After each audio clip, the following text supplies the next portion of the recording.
Así, una de las expresiones de esta dinámica del poder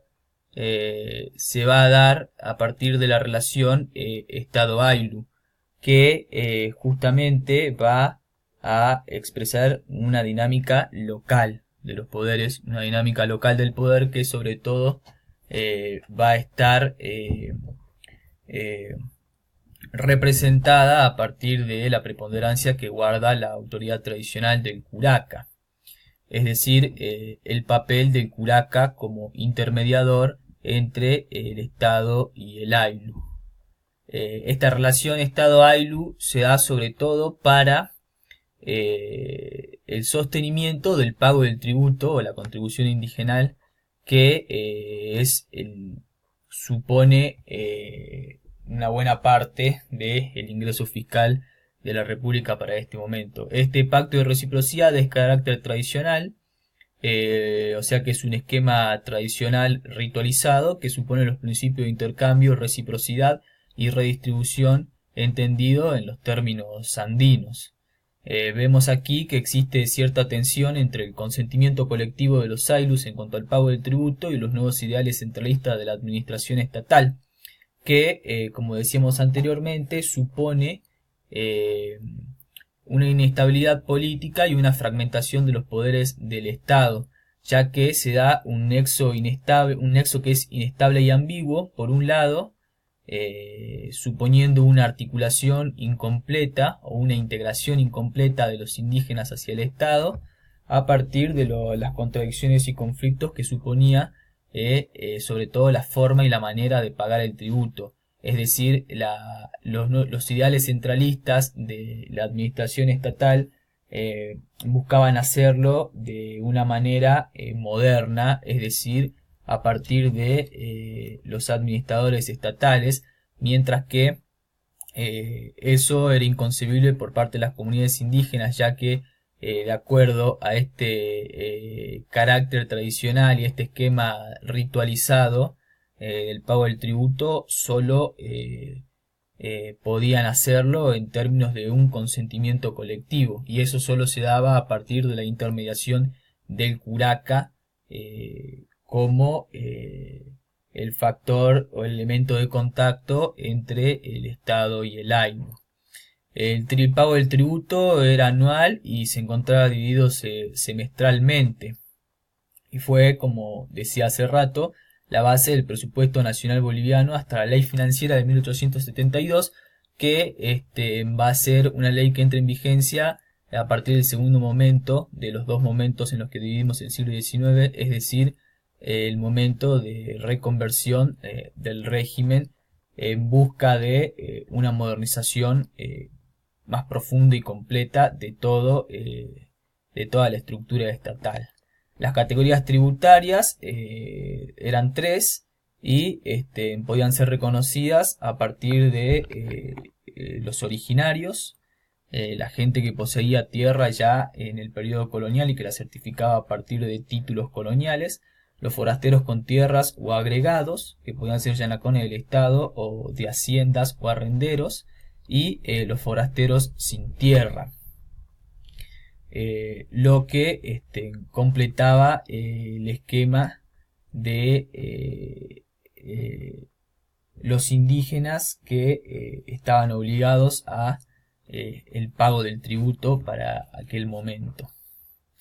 Entonces, la construcción del Estado bolivariano, la construcción del Estado se da en el marco del fracaso del liberalismo bolivariano, en el que se produce una reconceptualización jurídica del tributo, es decir, solamente el cambio en términos discursivos, que no significa una transformación sustancial en relación a lo que pasaba en el anterior periodo colonial. Entonces la construcción del Estado tiene una base real, que es esta matriz patrimonialista, y una base discursiva que está basada en los términos del contractualismo y del liberalismo como dos expresiones de la Ilustración y la modernidad. Es decir, que la existencia de esta base real y esta base discursiva lo que nos muestra es una diferencia entre el discurso y la realidad social. Es decir, que esto expresaba las tensiones que se daban en el seno de la sociedad boliviana para este periodo, que se daban principalmente a partir de esta compleja interacción que se establecía entre las élites y los grupos subalternos, que de alguna u otra manera expresaba una concepción estamental de la sociedad, es decir, una sociedad construida a partir de la diferencia. Para analizar de mejor manera los acontecimientos y los hechos que van transcurriendo a todo lo largo del siglo XIX, hemos tomado las principales decisiones políticas y los acontecimientos sociales en relación a distintos momentos del siglo XIX, sobre la base de las políticas tomadas por los gobiernos de los caudillos en un primer momento y de la élite modernizante criolla después de 1872, perdón. Entonces, en el gobierno de Andrés Santa Cruz, de 1829 a 1839, tenemos la existencia de reformas políticas, económicas, jurídicas y legislativas que van a suponer la ley de corregimientos y órdenes supremas de 1830 y 1831, que lleva sobre todo a un conflicto que surge en la provincia de Porco y que lo analiza Tristán Platt en uno de sus trabajos, que pone de manifiesto la importancia del papel del curaca en relación a que estas leyes y órdenes supremas buscaban socavar la autoridad tradicional para poner por encima la autoridad de los administradores estatales, lo que hizo surgir conflictos que de alguna u otra manera hacían peligrar el pago del tributo por parte de las comunidades indígenas, lo que significaba una catástrofe en términos económicos para el Estado boliviano. Existe también una reglamentación y un reordenamiento del sistema tributario. El ciudadano es solo entendido como homo economicus, por lo que aquí se va a expresar también la ambigüedad en relación a si es considerado o no ciudadano un indígena. Existe aquí también el pacto de reciprocidad,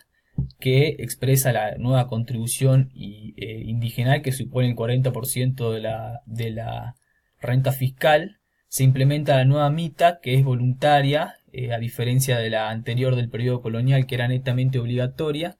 Se pone en juego una serie de políticas fiscales de tipo proteccionistas que se encarnan en el monopolio estatal, que busca la dinamización del mercado interno, y todo esto se da sobre la base de la existencia de una burocracia patrimonial centralizada,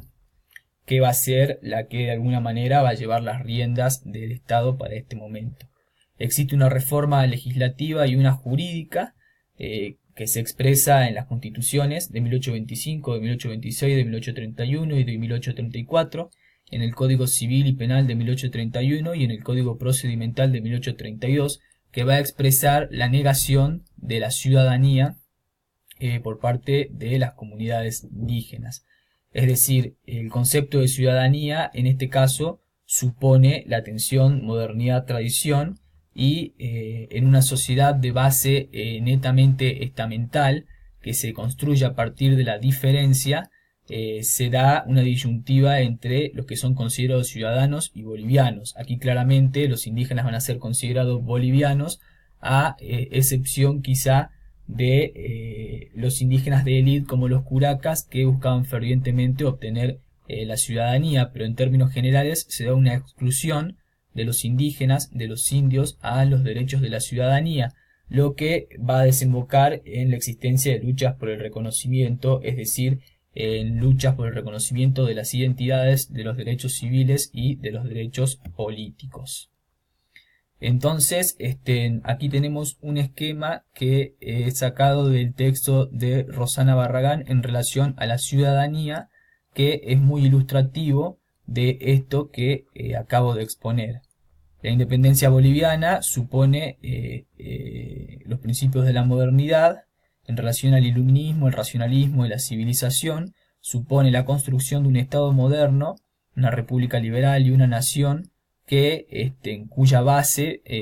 para el funcionamiento social y para la dinámica de las relaciones sociales va a ser la ciudadanía, que se va a dar en base a los principios del contractualismo y de las constituciones. Va a suponer una legislación que está enteramente en manos de esta burocracia de la que recién hablábamos, y se va a expresar en el Código Civil, Penal y Procedimental, como así también en las constituciones, que van a mostrar las continuidades del carácter colonial que expresan esto en relación a la matriz patrimonialista del propio Estado. Esto va a suponer un divorcio entre el discurso y la realidad, que no expresa más que otra cosa que la tensión entre modernidad y tradicionalismo que se da entre la élite y los grupos subalternos. La nación supone una sociedad altamente heterogénea, en la que los derechos no van a ser lo mismo para los indígenas, los mestizos, los criollos y las mujeres, lo que, como decía recién, va a suponer luchas por el reconocimiento que sobre todo se van a dar en base a los reclamos identitarios y los derechos civiles y políticos. Ya para mediados de 1840, a la mitad del siglo XIX más o menos,